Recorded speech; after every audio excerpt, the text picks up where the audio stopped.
জুলাই সনদ নিয়ে নাই কেন? জুলাই সনদের সাথে জনগণের কোনো সম্পর্ক নাই, তাই আমরা জুলাই সনদ নিয়ে নাই। কয় মাস হয়ে গেছে ওই সংসদে? 4.5 মাসের অধিক সময়। কোথায় কথা হয়েছে হাওড়ের কৃষকদেরকে নিয়ে?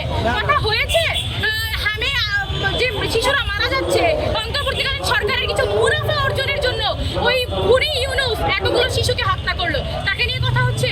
জুলাই সনদ যখন অন্তর্বর্তীকালীন সরকার বানাচ্ছিল তার ফাঁকা তলেই তো তারা আসলে ওই দেশকে বিক্রি করার চুক্তিও সই করতেছিল। তাহলে আমি কেন ওই অন্তর্বর্তীকালীন সরকারের জুলাই সনদে বিশ্বাস করব, যেই সরকার এই দেশকে বিদেশিদের কাছে বিক্রি করে দেওয়ার পায়তারা করছিল? আমি কেন বিশ্বাস করবো খলিলুর রহমানকে বা বিএনপি সরকারকে, যে ওই অন্তর্বর্তীকালীন সরকারের পররাষ্ট্র উপদেষ্টাকে পররাষ্ট্র মন্ত্রী বানিয়েছে? কেন বানিয়েছে? কেবলমাত্র এই দাসত্বের চুক্তিটাকে পাহারা দেওয়ার জন্য।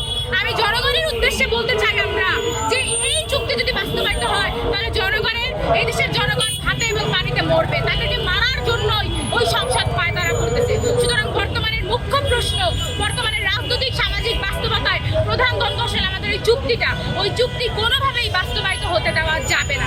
ওই চুক্তি যদি বাস্তবায়িত হয় তাহলে আমাদের অভ্যুত্থান, সেই অভ্যুত্থানের যে ফলাফল তা কুক্ষিগত হয়ে গেছে, এটা আমাদের মেনে নিতে হবে।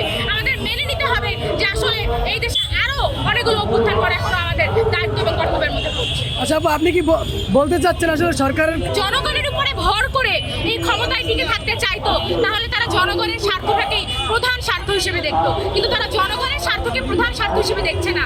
আমি আবারও বলছি, ওই 36 পৃষ্ঠার বাণিজ্য চুক্তি একটা দাসত্বের চুক্তি। সেই দাসত্ব স্বীকার করা হচ্ছে যে আমেরিকার কাছে। আমেরিকার ডোনাল্ড ট্রাম্প যদি তার কোনো রাজ্য সরকারকে চুক্তি পাঠায় তাহলে আমার দৃঢ় বিশ্বাস তাদের রাজ্য সরকার ওই চুক্তিটা মেনে নিত না। এখানে এই পরিমাণেই আসলে ভারসাম্যহীনতা রয়েছে, কিন্তু আমাদের সরকার সেটা মেনে নিয়েছে।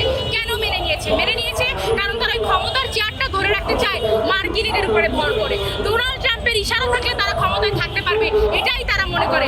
জনগণকে তারা শক্তি মনে করে না, এর জন্য জনগণের স্বার্থ দেখা তাদের জন্য প্রধান কাজ হচ্ছে না। এই কারণে ওই সংসদে আমরা দেখি নানা জিনিস নিয়ে খুঁটছুটি চলতে থাকে। হাসনাত আব্দুল্লাহ গাড়ি চায়, অমুক তমুক নিয়ে আলাপ হয়, সারা রাত আলোচনা করারও প্রস্তাব আসে, কিন্তু আমাদের এই চুক্তি নিয়ে না বিরোধী দল না সরকার কোনো ধরনের আলোচনা তুলে। আমরা আলোচনা তুলতে দেখেছিলাম একজন স্বতন্ত্র এমপি রুমিন ফারহানাকে, যাকে নোট অফ ডিসেন্ট দিয়ে থামিয়ে দেওয়া হয়েছে। সুতরাং আমরা মনে করি আসলে কোনোভাবেই এই সরকার, এই সংসদ জনগণের প্রতিনিধিত্ব করতে পারছে না।